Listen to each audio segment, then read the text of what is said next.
we're diving into this project. Now, I've actually done one of these already. I forgot and left my camera at home, so you're seeing the hopefully streamlined edition where I figured out what I'm doing. These things are a real pain in the butt because they naturally, if you pick one up here, they're heavier because of these big hubs on its side. They flip and stand upright. So, very first thing I do is get the darn thing to lay down, and then I need to keep it there while I get it set on the boring mill. So that's what I'm about ready to do, and what I did on the last one, I'm going to do the same thing. Laid a big steel plate on here, clamped it to it to get the center of balance to that side of the beam so I can get them to lay flat. So we'll work on that and get her set up on the boring mill.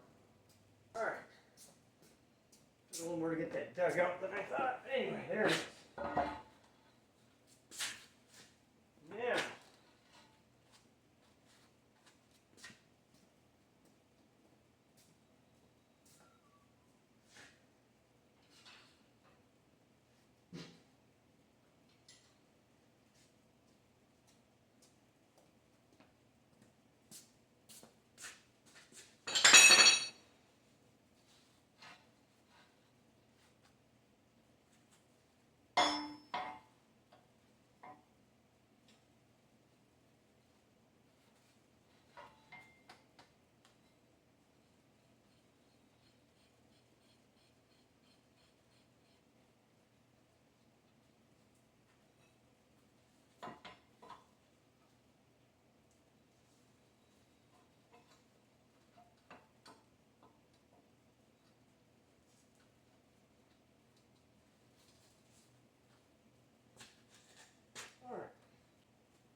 Okay.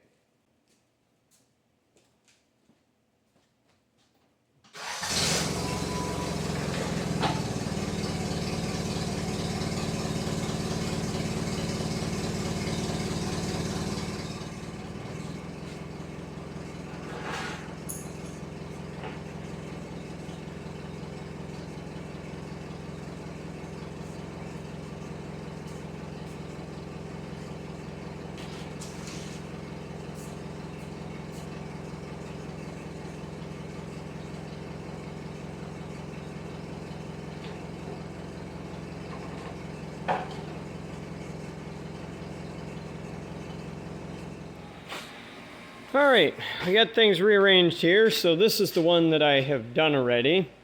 I had it sitting outside while I brought this one in, and now I've got it back in, because what I'm hoping to do, this, so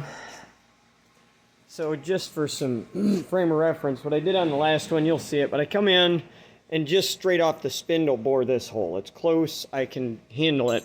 I can't reach this one, I have to do it with a boring bar, so anyways, that first one, as a result, goes really fast. The second one takes almost 3 times as long. So what I'm thinking is I'll get that first one bored, and then while I'm working on the second one, I'm going to come over here, and I'm going to start, I got to hone these out. I've left them about 2/1000ths undersized from where I want my finish dimension to be at, with the idea that, you know, I got a pretty nice finish, but why risk it trying to skim a thou on a side out of there when I can do it so easy with a hone and then end up with a nicer finish? So I'm going to hone those out and then work on pressing the bushings in. But so here's what we've got.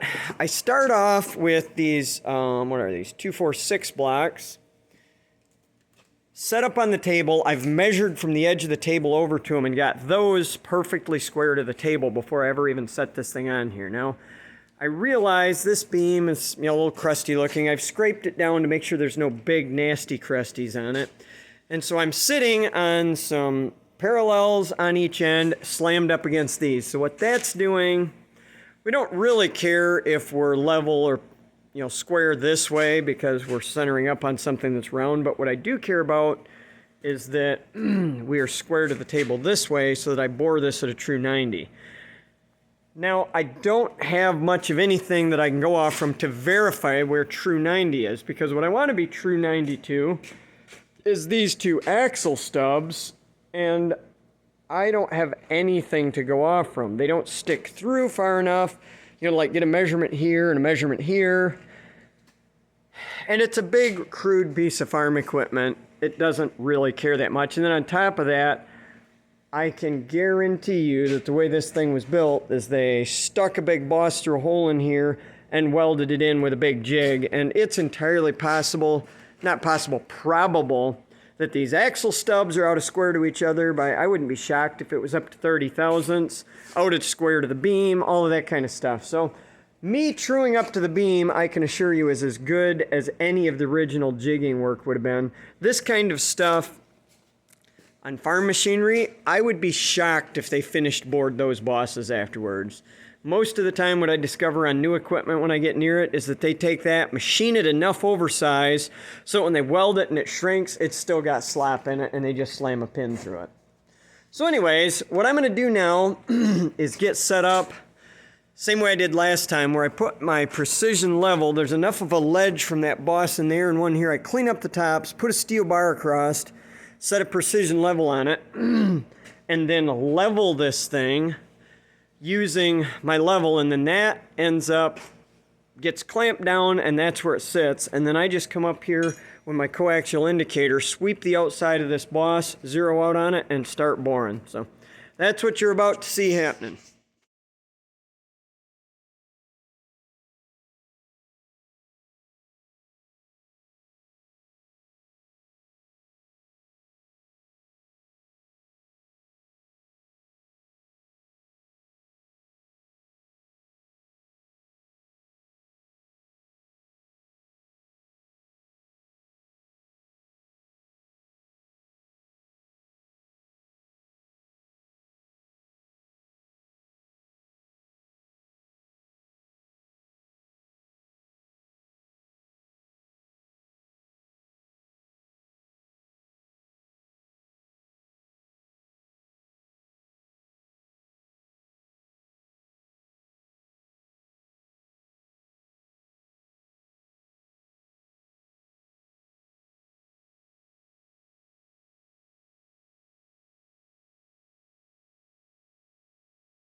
Just in case you're wondering, one of the reasons that I do the time lapse, I mean, obviously it's because it's a long, boring process getting all that clamped down. I don't figure you want to see an hour of that. Maybe half an hour is probably what that just took. The other part is that I like to listen to music, and they got all these dumb copyright laws where if the music is playing in the background, I'm going to get dinged by YouTube. So I have to have no sound or I get in trouble for you hearing my music. So anyway, that's a significant chunk of it anyways. In case you're wondering, I was listening to the Creedence Clearwater Revival Greatest All-Time Hits, which would make an awesome soundtrack for this, but you're not allowed to listen to it on my channel.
give you a little walk around here. So we've got, you can see, oh, let's see here. You can see all of the blacking around here. We got parallels. We've got a leveling jack there. And then 2 clamps inside, clamp bar across the top.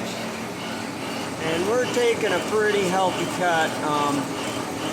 It's a lot of wear to the top side on this end, but we're probably a good, pushing 200 thousandths depth to cut on the bottom. We're doing 77 RPM with a 5 thousandths per revolution feed rate. Just curling chips out of there.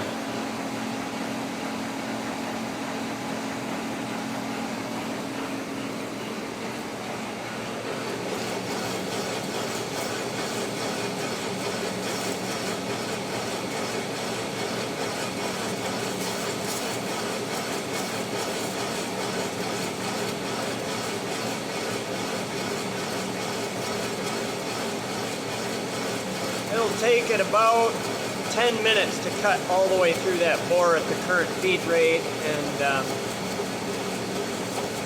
revolution, no, hear that? You can hear a little thunk thunk. What we're getting now is we're getting into these 2 grease holes. A little rough on my tooling when I hit them. Has a tendency to chip the edge of my bit. Carbide doesn't love that interrupted cut. We get through it, but it's not uncommon for me to see the chips turn a darker color after that because it's hurt the cutting edge of my tool.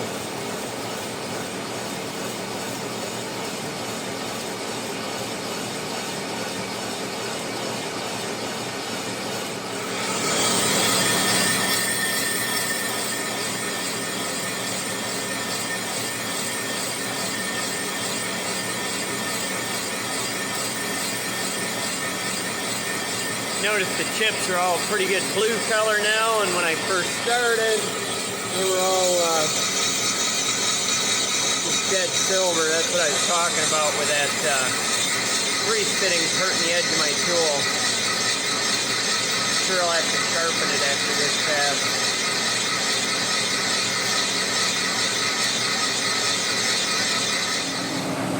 Alright, tool is sharpened up.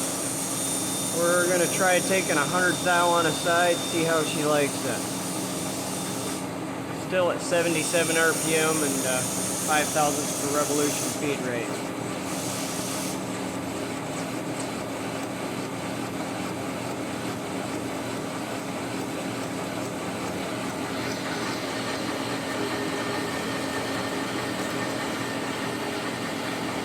Back to making silver chips instead of blue ones.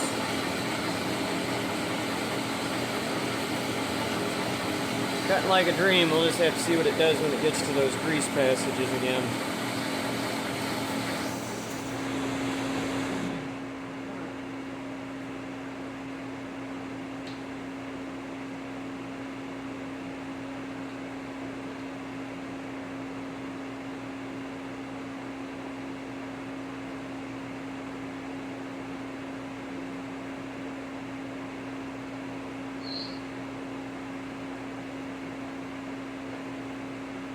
Are you ready, girl?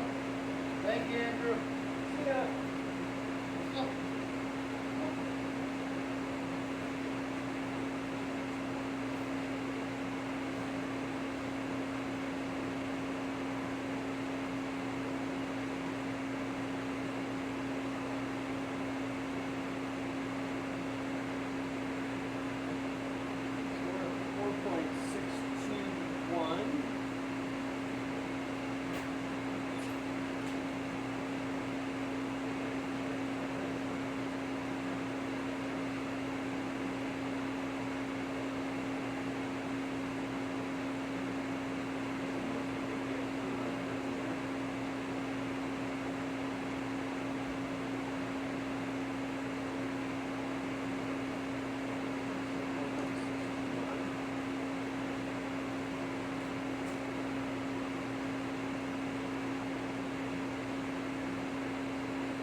suppressed bit. I was shooting for about 6 is what I decided I wanted to put on there. So without tighter net, I was just measuring the calipers. I think I'm just going to go in there with a hone, touch it enough to just smooth it up good, and we're going to stuff a bushing on it.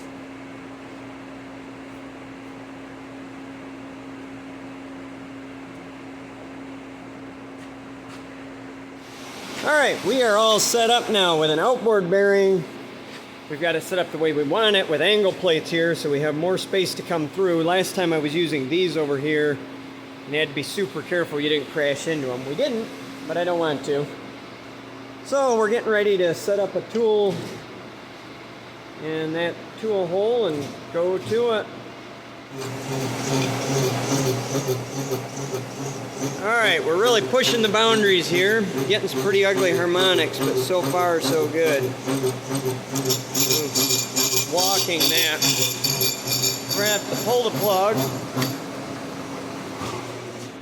It's walking around my... That's interesting. Can't tell if it loosened to that or if I just didn't have it tight enough to start with.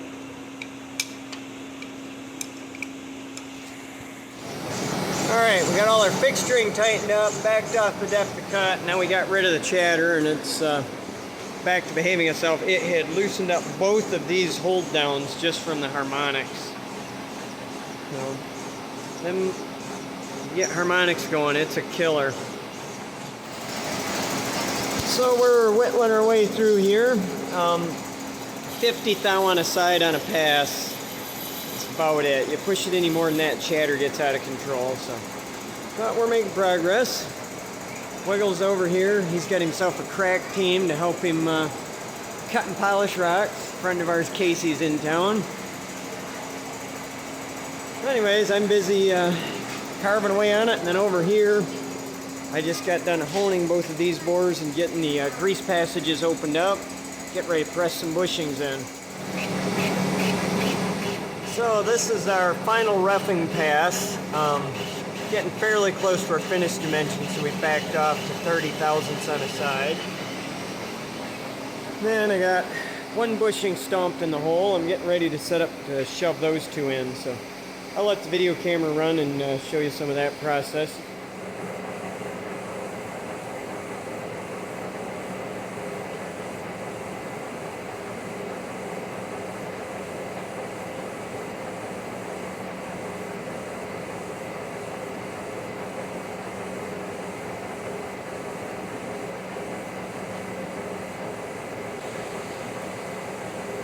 Something I don't like about these import bushings is they're fairly sharp, so I always run them on my belt sander and just break that edge. Otherwise you have trouble when I'm plowing metal and equipment.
All right, everybody. So we are done with the machining. That bore's done. That one's done. They're a little bit on the tight side yet, on purpose. They're going to get a hone job just because I like the finish better. But this one is completely finished. The grease passages got cleaned out. Bushings pressed in. I just got to pick up the parts and pieces, get that one wrapped up, and this is out of here. So I probably won't get back to this till Monday, so I'm going to go ahead and upload the video. You guys have basically seen the process, so fun project, and incidentally, I think is the heaviest thing I've ever had on the boring mill. I don't know what these weigh, but I'm going to say over 1,000 pounds. Like, they're stout and very awkward, so kind of a fun project, but glad to have her wrapped up. So bring you guys back when I got something else that's worth showing you. You guys have a good weekend. Catch you later.